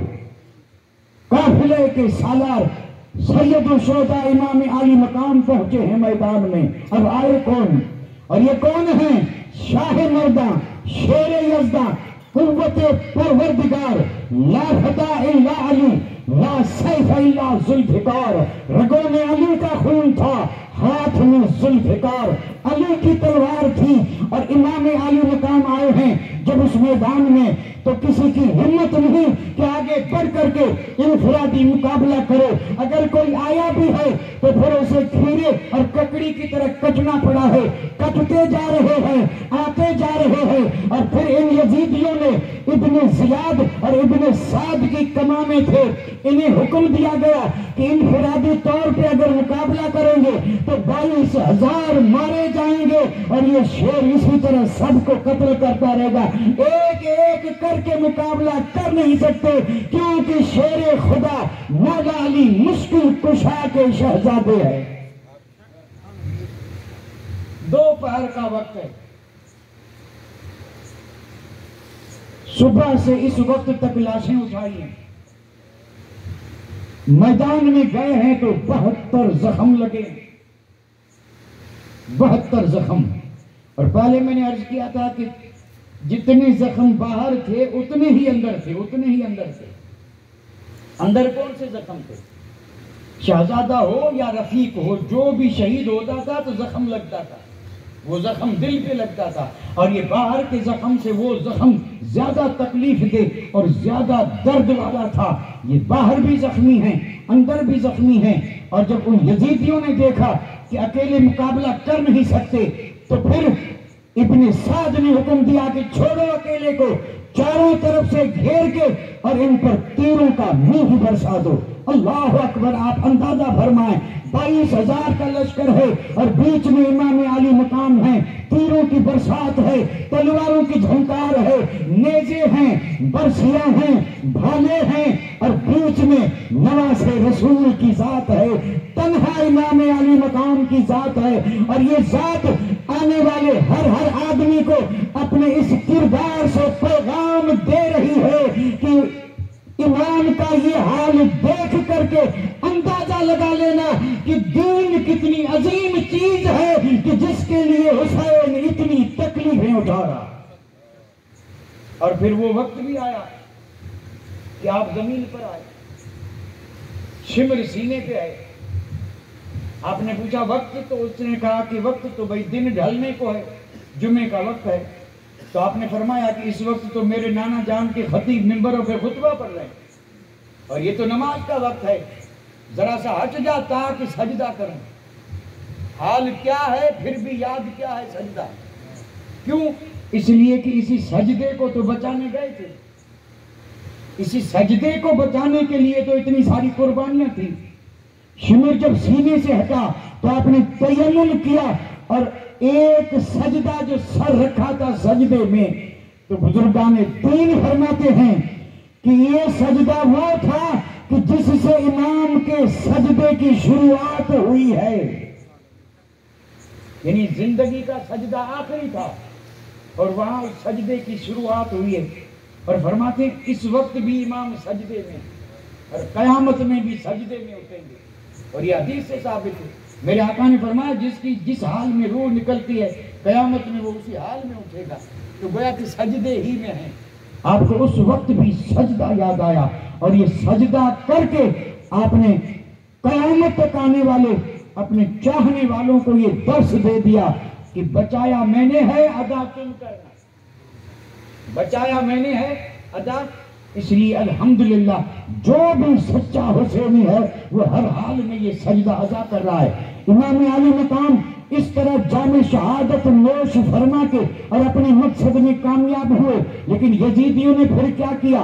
بڑا طویل تذکرہ ہے۔ انہوں نے آگے بڑھ کر کے خیمے کو آگ لگا، یعنی لوٹا، شہزادیوں کے سر سے چادریں چھینی، کان سے بالیاں نکالی، خیمے کو جلایا، سامان لوٹا، اور آگے اوپر آ رہی ہے رات۔ اور جب رات آئی جو ہوائیں چلی، آپ اندازہ فرمائیں، حضرت زینب، سکینہ، شہزادیاں، زین العابدین، یہ ہے شام غم۔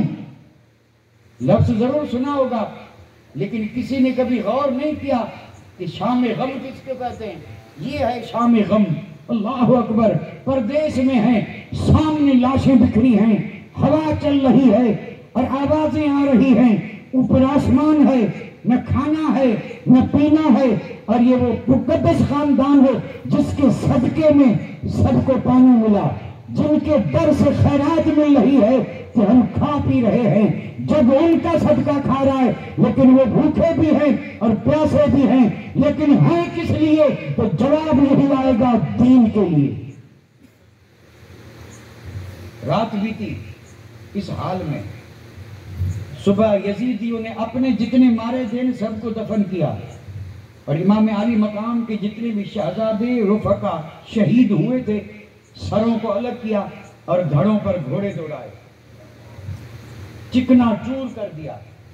یہ یزیدی اس کو کہتے ہیں یزیدی کوئی معمولی چیز ہے؟ سروں کو کاٹا، دھڑوں پہ گھوڑے دوڑائے، چور چور کر دیا، اور پھر سب جانتے ہیں شہزادیوں کو اونٹوں کی ننگی پیٹھ پہ بٹھایا، سر کھلے ہیں اور یہ سب اونٹوں پہ سوار ہیں، اور جتنے بھی شہید تھے ان کے سر نیزوں میں گارے، اور پھر نیزوں کو بلند کیا۔ سب سے اونچا نیزہ جو تھا اس پہ امام عالی مقام کا سر ہے، اب یہ سر نیزوں پہ ہیں اور شہزادے شہزادیاں اونٹوں پہ ہیں، اور چاروں طرف یزیدی ہیں۔ اب یہ اس شکل میں یہاں سے یہ چلے ہیں، یہ جلوس نکلا ہے، اور پھر جب یہ کوفے میں پہنچے ہیں ابن زیاد کے دربار میں، تو اب یہ سن چکے ہیں کہ وہاں بازاریں سجائی گئی، دربار سجائے گئے، اعلان کروائے گئے کہ رب نے ہمیں فتح دی ہے اور ہمیں غلبہ ملا ہے، ہم نے اپنے دشمن کو ختم کیا ہے، خوشیاں مناؤ۔ اب یزیدی خوشیاں منا رہے تھے، ناچ بھی یزیدی رہے تھے، بجا بھی یزیدی رہے تھے، خوشی بھی یزیدی منا رہے تھے، اور یوں پوری گلی گلی میں گھوم بھی یزیدی رہے تھے۔ حسینیوں کا حال یہ تھا کہ یا تو شہید ہوئے ان کے سر نیزوں پہ تھے، اور جو بچے تھے وہ اونٹوں کی پیٹھ پر قیدی بنے تھے، جن کے ہاتھوں میں ہتھکڑیاں تھیں اور پیروں میں بیڑیاں تھیں۔ صرف کوفہ ہی نہیں، یہاں سے یہ قافلہ دمشق پہنچا تو وہاں تک یزید کے دربار تک یہ قافلہ اسی شکل میں پہنچا کہ یہ سر نیزوں پر تھے، اور دمشق کی بازاروں کو سجایا گیا۔ سیرت کی کتابیں اٹھا کر کے دیکھیں، ایک جملہ عرض کر رہا ہوں اور پہلے معذرت چاہتا ہوں، آج میرے امام کی محبت کا دم بھرنے والے جو کر رہے ہیں، اس وقت یہ حسینی نہیں، یہ سب اس وقت یزیدی کر رہے تھے، سب یزیدی کر رہے تھے، کیونکہ وہ اپنے حساب سے خوشی منا رہے تھے۔ دمشق کو سجایا گیا، جس میں وہ دار الخلا تخت تھا، یزید وہیں تھا، گلی گلی کو سجایا گیا تھا، اور پھر پورے شہر میں لوگ تماشا دیکھنے آئے تھے، تماشا دیکھنے، اور یہ تماشا دیکھ رہے تھے تو اسی موقع پہ سیدہ سکینہ نے، ایک صحابی ملا تھا، اس نے آگے بڑھ کے کہا تھا کہ شہزادی رسول کوئی حاجت ہو تو بتا، میں آپ کی خدمت کروں، اور یہ تاجر بن کے گئے تھے۔ اس وقت بھی سیدہ سکینہ نے کہا تھا اللہ تمہیں بدلہ اور اجر دے، ہمیں یوں اونٹوں پہ بٹھایا گیا ہے، اور یہ یزیدی چاروں طرف سے چل رہے ہیں، کبھی کبھی یہ ہماری طرف دیکھ لیتے ہیں، سروں پہ دوپٹے نہیں ہیں اور جسموں کا حال ہے، اگر آپ سے کچھ بن پائے تو اس پورے قافلے کو آگے کر دیں اور ہمیں پیچھے کر دیں، تاکہ ہم پردے میں رہ سکیں اور ہمیں کوئی دیکھ نہ سکے۔ یہ اس پردے کا اہتمام تھا جو اتنی تکلیفوں کے بعد بھی اگر کوئی یاد آئی تو شریعت کا پردہ یاد آیا۔ اور اس صحابی نے واقعی ان یزیدیوں سے کہا جتنی رقم لینی ہو لے لو، لیکن تم لوگ سب آگے چلو اور انہیں پیچھے کر دو تاکہ تم میں سے کوئی اسے دیکھ نہ پائے۔ کتنا اہتمام تھا، اور یہ بھی حضرت زینب نے نہیں بلکہ حضرت سکینہ کا خیال تھا۔ عمر کتنی ہے لیکن شریعت کی پابندی کتنی ہے، وہ بھی بتا رہی تھی کہ اگر کنیز فاطمہ بننا ہے تو ان حالات میں بھی ہم نے پردے کو سوچا ہے، اگر کنیز بننا ہے تو تو بھی اسی طرح پردے کی فکر میں اور پردے میں رہنا۔ دمشق کا شہر ہے، قافلہ جا رہا ہے، ایک حویلی کے پاس سے گزرا تھا، اس میں ایک قاری قرأت پڑھ رہا تھا، سورہ کہف کی تلاوت ہو رہی تھی، اور وہ قاری صاحب جو ہیں وہ سورت یہ پڑھ رہے تھے ان اصحاب الکہف والرقیم کانوا من آیاتنا عجبا۔ اس نے یہ آیت پڑھی، اسے کوئی خبر نہیں کہ یہاں سے کس کے سر اور کون سا قافلہ گزر رہا ہے. وہ اپنی دھن میں قرآن پڑھ رہا تھا اور وہ پڑھ رہا تھا کہ یہ جو اصحاب کہف تھے ان کا قصہ بھی بڑا عجیب ہے. اس نے جب یہ پڑھا تو امام عالی مقام کے سر کو جسم سے جدا ہوئے کتنا عرصہ ہوا تھا. اس نے قرأت پڑھی، امام عالی مقام کا سر بالکل اسی وقت اس کے بالکل موازنے میں جب آیا، اس نے یہ آیت ختم کی تو امام عالی مقام نے جواب دیا یا تالی القرآن، فرمایا اے قرآن پڑھنے والے، تقلیب حملی عجب منہا، فرمایا اصحاب کہف سے بھی عجیب تر میرا قتل کیا جانا اور میرے سر کو بازاروں میں پھیرانا یہ اصحاب کہف کے قصے سے بھی عجیب قصہ ہے. قرآن مجید میں رب نے فرمایا شہید زندہ ہیں، تم سمجھ نہیں سکتے، ایمان سب کا ہے، لیکن آج تک کسی شہید نے اس طرح اپنی زندگی کا ثبوت نہیں دیا. یہ صرف سید الشہداء امام عالی مقام کی ذات ہے کہ رب نے ہماری حیات کا اعلان کیا ہے اور امام نے جسم سے اور تن سے سر جدا ہونے کے بعد اس سر نے اس کا جواب دے کر کے بتا دیا مرتے مردود ہیں، شہید زندہ ہے.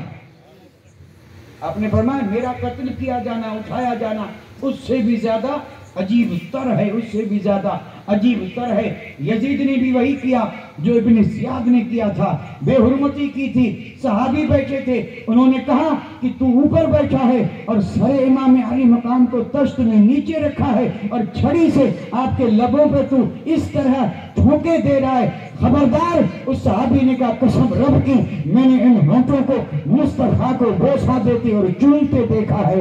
ہوش کی طرح کر یہ سامنے سر رکھا ہے، یہ سر کس کا ہے؟ یزیدیوں پر اس کا کوئی اثر نہیں. اور پھر یزید نے کیا کیا؟ اپنی صفائی پیش کی اور کہا کہ یہ میں نے نہیں بلکہ ابن زیاد نے کیا ہے، ابن سعد نے کیا ہے، لیکن جو ہوا یہ سب یزید کے حکم سے ہوا. پھر آپ نے نعمان بن بشیر کو بلایا اور اس سے کہا کہ اس قافلے کو مدینہ پہنچا دیں. یہ نعمان بن بشیر وہی ہیں جو کوفے کے گورنر تھے، پھر ان کو ہٹا دیا گیا. یعنی یہ بڑے محب اہل بیت تھے. اس قافلے کو لے کر کے آئے واپس مدینہ. لیکن امام زین العابدین کا حال عجیب تھا. یہ پورا کا پورا واقعہ ہوا لیکن آپ بالکل صبر میں ہیں، آنکھ سے آنسو بھی نہیں ٹپکتا. اس کو کہتے ہیں صبر. صبر. آپ نے یزیدی دربار میں خطبہ بھی پڑھا تھا اور اس خطبے کے انش اور اس خطبے کا جو معاملہ تھا عجیب و غریب تھا. اور یہ قافلہ جب مدینہ کے قریب پہنچا اور آپ کی نظر جب پڑی مدینہ منورہ کے کھجوروں پہ، زین العابدین کی نظر پڑی کہ مدینہ قریب آ رہا ہے. اب حال بدلنا شروع ہوا. اب تک تو برداشت کرتے آ رہے، بڑی ہمت تھی، رب نے صبر دیا تھا. جیسے جیسے مدینہ قریب آ رہا تھا تو صرف زین العابدین ہی نہیں بلکہ شہزادیاں جو گئی تھی کس حال میں گئی تھی، کون کون ساتھ تھے، لوٹ کر کے آئی ہے کہ کس حال میں. اب سب کا جو حال بدل رہا تھا عجیب حال تھا، لیکن امام زین العابدین کا حال عجیب تھا. پھر بھی آنسو روکتے روکتے شہر مدینہ آیا. شہر مدینہ کے محلات آئے، در و دیوار پہ نظر پڑی اور یہ قافلہ بڑھتے بڑھتے جب پہنچا میرے آقا کے دربار میں، جیسے ہی زین العابدین کی قبر روزے رسول پہ پڑی، قسم رب کی جیسے کہ بند ٹوٹا. اب جو آنسو بہے ہیں لوگ بتاتے ہیں کہ عمر بھر یہ آنسو کبھی تھمے نہیں، اسی طرح روتے رہے. لوگوں نے کہا اتنا کیوں روتے ہیں؟ فرمایا جو میں نے دیکھا ہے وہ تم نے نہیں دیکھا. اللہ اکبر. درد انہیں تھا، غم انہیں تھا، اور یہ بناوٹی درد کس کام کا؟ زین العابدین کا درد یہ تھا، بھوک لگی ہے، کھانا سامنے رکھا، آپ نے ایک لقمہ اٹھایا، خادم اس کا لے جاؤ. وہ کہتا کہ آپ بھوکے کھاتے کیوں نہیں؟ کہ کھاؤں کیسے، مجھے کسی کی بھوک یاد آتی ہے، بڑی پیاس لگی ہے. پانی پیش کیا گیا اور کہتے کہ پانی پیو، اور آپ ایک گھونٹ بھر کے اور واپس دے دیتے. اور جب پوچھنے والے پوچھتے کہ آپ پیتے کیوں نہیں تو آپ فرماتے کہ پیاسوں کو میں نے دیکھا ہے، تم نے نہیں دیکھا. تو امام زین العابدین سجاد، جن کا لقب ہے سجاد، ساری عمر اسی حال میں بسر کر دی. کیوں؟ اس کا میں جواب دے کر آپ سے رخصت ہو رہا ہوں. اللہ ہم سب کی حاضری قبول فرمائے. اور جو کچھ بھی عرض کیا ہے یہ نذرانہ ہے سید الشہداء امام عالی مقام کی بارگاہ میں. کربلا کا ایک ظاہر ہے اور ایک اس کا باطن ہے. یہ ظاہر وہ ہے جو ہم بیان کر رہے ہیں، اور باطن وہی سمجھیں جو باطن والے ہیں. مرا درد است اندر دل اگر گویم زباں سوزد، وگر آہے کشم ترسم مغز استخاں سوزد. یہ ہے باطن. اب یہ باطن تو ہے لیکن یہ خود بند بھی باطن ہو گیا، کیونکہ یہ ہمیں تو کچھ سمجھ میں نہیں آیا. مرا درد کا مجھے درد ہے. اب اگر کہوں گا تو زبان جل جائے گی، اس لیے کہہ نہیں سکتا. مرا دردیست اندر دل اگر گویم زبان سوزد، وگر آہے کشم، اور درد کی وجہ سے اگر آہ کھینچتا ہوں، ٹھنڈی آہ بھرتا ہوں، تو ترسم کی مغز استخاں سوزد، تو اس آہ سے میرے اندر کی ہڈیوں کا اندر کا گودا بھی جل جاتا ہے. لہذا نہ تو کہہ سکتا ہوں اور نہ ٹھنڈی آہ بھر سکتا ہوں. میں ہوں، میرا درد ہے اور میرا رب ہے. کربلا کے واقعہ کا درد جن کو ہوا ان کا حال یہ نہیں جو ہم دیکھ رہے ہیں. کیوں؟ اس لیے کہ وہ ظاہر سے بھی واقف تھے اور باطن سے بھی واقف تھے. لیکن امام عالی مقام نے جو کچھ بھی قربانیاں دی، الحمدللہ ہر مومن بخوبی جانتا ہے کہ سب دین کو بچانے کے لیے، اور کوئی مقصد نہیں تھا. کوئی مقصد نہیں تھا. اس کو کل بھی میں نے عرض کیا تھا اور آج اپنی گفتگو کو اسی بند پہ ختم کر رہا ہوں. چمن آپ اپنا لٹا گئے، چمن آپ اپنا لٹا گئے کہ بہار دین خدا رہے. یہ سارا چمن اس لیے لٹایا کہ خدا کے دین میں بہار رہے. نہ جما جو رنگ بہار میں تو لہو بھی اپنا ملا دیا.